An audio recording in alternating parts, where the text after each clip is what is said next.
President Barack Obama just visited his father's home country, Kenya.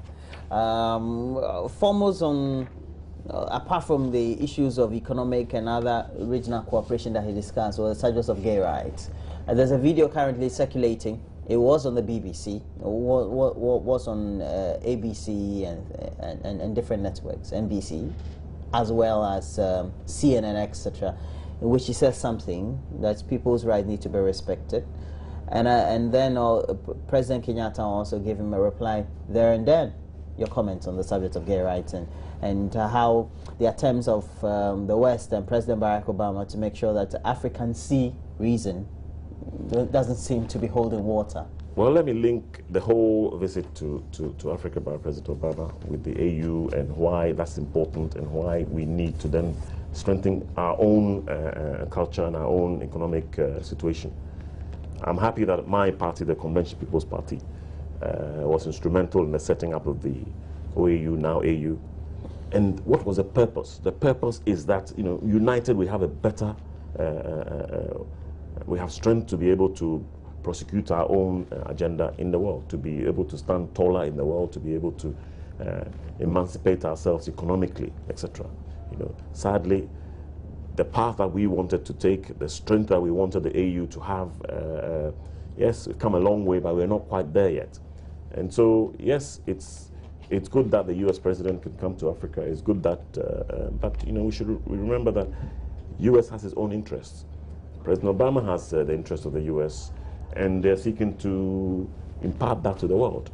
We, as a people on this continent, need to find ways and means of strengthening ourselves so that we can also resist you know, things that others try to impose on us, so that we can stand firm and be able to help our people rise and enhance their lives. So, issue of gay rights, of course, it's become almost it's not a religious issue as far as the American Supreme Court is concerned. They are not priests. They are not reading the Bible. It's become more illegal. They are interpreting their laws. A human rights issue. Yes, and they've interpreted it as this way. Many people in Africa have jumped up and down, getting to.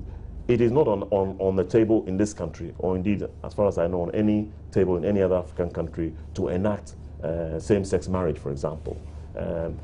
If it becomes an issue, all of us will fight appropriately, but it's not. A U.S. Supreme Court rules on the U.S. law, and many people in Africa are acting as if that Supreme Court ruling is a Supreme Court ruling. The president of the United States of America is the president of the United States. He's not the president of Ghana. He was in an African country, and specifically on an official delegation, an official speech, made categorical statement purportedly to say, in relation to the subject of gay rights, if people were not given the rights to practice what they wanted to, also inhibited their development, so to speak. Yes, well, he's talking about the perspective on the American point of view. What you said is an African soil, so what more do we need for it? What I'm saying is, yes, he's come to Africa, and he's representing his point of view, American interest, etc. We have to, on our own continent, understand what our cultural values are, what we think is right for us, and how we seek to advance our cause. That's the whole purpose, as I've said, from the beginning of having an African Union, from becoming a continent which is united so that it can resist oppressors, it can resist those who will seek to put their own ideas on us. You know, so it is in our interest. Of course, the president can come and talk about it. We can listen, we can hear, and we can say, yes, we've heard what you're saying, but this is our view. This is our cultural understanding. This is our cultural values. And if he seeks to then impose it, if he seeks to attach that to aid or seeks to attach that to economic help, etc., then it becomes an issue, because are we in a position to be able to resist? He may not. The next American president could decide to do that. No, I mean, what I side very well with what his position has been, and you I also lived in the U.S. Yes. I'm surprised that it's a legal issue. Yeah, you'll be at variance with no, I won't. What exists in the United States of America. Christian, I mean, the whole world. As a Christian, to be very honest with you, as a Christian, homosexuals are children of God too. They are also children of God. They are loved by God. The act in which the act is what they're engaging is what is not acceptable culturally to Africans. And so they can come to church. Any church they go, I think they will be accepted. But when you practice that, it's what is despised. So we cannot say, we have to distinguish the person from the act. And what was sought in the U.S. court was the legal interpretation of whether when you are a homosexual, you have the same right as someone like me. That was the legal interpretation. And the court said yes. But in the Christian doctrine, we are all children of God and we are all loved. What you're doing in your room is your own case. We have to train our children and our generations in Ghana the way we want. And it's a cultural thing in the black race. You have children in the U.S.? Yes.